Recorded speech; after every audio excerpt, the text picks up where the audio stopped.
There's a certain fascination with terrible movies.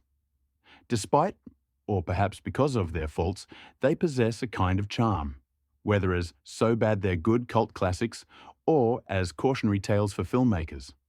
According to IMDb's Bottom 100, these are the 12 movies deemed worst of all time, each infamous for its own unique reason. If you ever feel brave enough, give one a try. They may be cringe-inducing, but they offer unparalleled lessons in what not to do in cinema. Based on a novel by Scientology founder L. Ron Hubbard, Battlefield Earth was John Travolta's passion project. The plot revolves around Earth in the year 3000, where humans are enslaved by an advanced alien race. Despite high ambitions, the movie was universally mocked for its unintentionally laughable dialogue, dizzying cinematography, and plot holes that left audiences bewildered. Critics called it a career misstep for Travolta, whose portrayal of the over-the-top villain, Turl, became synonymous with bad movie villainy. The movie set records at the Razzies and squashed any plans for a sequel. Paris Hilton stars in this National Lampoon comedy gone horribly wrong. A campus comedy following sorority pledges, the movie was criticized for its juvenile humor and lack of direction. Pledge This was so bad that Hilton distanced herself from it, claiming the final product wasn't what she had envisioned. Even supporting cast member Simon Rex, known for his comedic chops, struggled to save the film. The film's failure tarnished the National Lampoon brand, which once boasted hit comedies like Animal House. In this Bollywood action film directed by Prabhu Deva, Salman Khan plays a police officer fighting against a drug epidemic. Marketed as a masala entertainer, Radhe was criticized for its incoherent plot, uninspired action sequences, and overt machismo, which alienated even loyal fans of Khan. Loosely inspired by the South Korean thriller The Outlaws, Radhe showcased everything Bollywood action movies shouldn't do, including excessive slow-motion shots, forced humor, and a predictably over-the-top hero.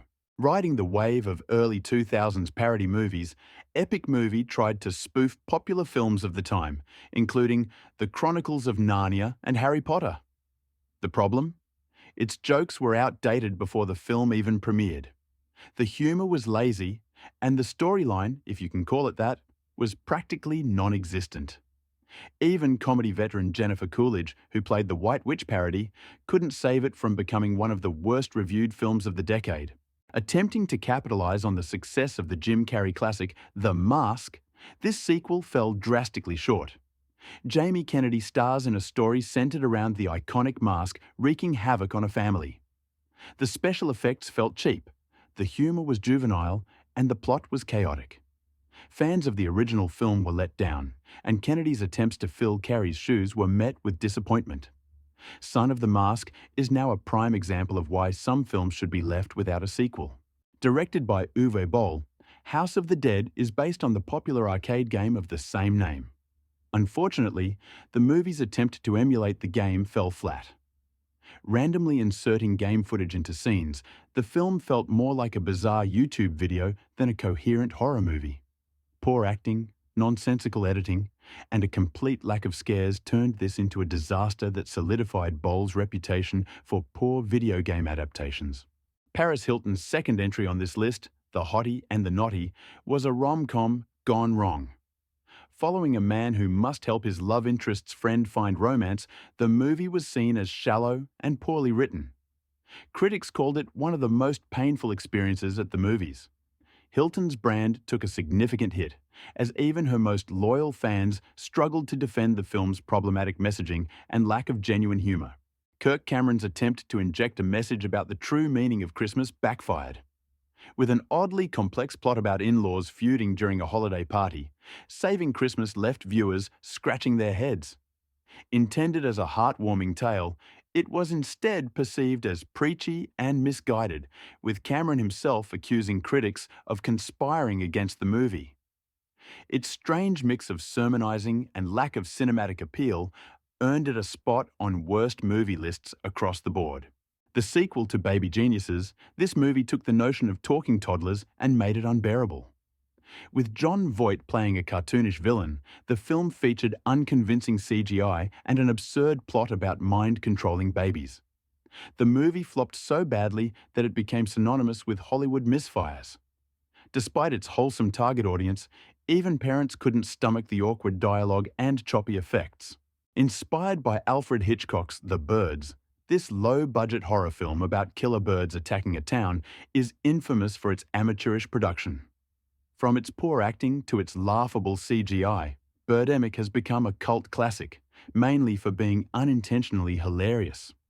Its wooden dialogue, nonsensical plot, and outdated special effects led it to infamy, making it a popular pick for bad movie nights. Its popularity even inspired sequels, proving that sometimes terrible movies do have staying power. A bizarre tale about a family encountering a cult, Manos was created by an insurance salesman with no filmmaking experience, and it shows. The film's poor quality, from its pacing to its audio, is painful to endure. But its awful charm has turned it into a cult classic. With an enduring presence in pop culture thanks to Mystery Science Theater 3000, Manos has managed to remain relevant, offering a rare look at low-budget horror that missed every mark. From the same creators as Epic Movie, Disaster Movie remains notorious as one of the worst parody movies of all time. Attempting to mock disaster films, it fell into a pit of its own making, offering tired jokes and weak references to popular movies without any clever insight. Its aimless plot and cheap humour have made it a top contender for the worst film ever, solidifying its place at the bottom of IMDb's bottom 100.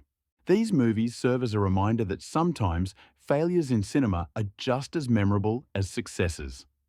Whether you're in it for laughs, lessons, or just morbid curiosity, these films represent the pinnacle of what can go wrong. And sometimes that's worth a watch. Don't forget to hit the like button and subscribe for more.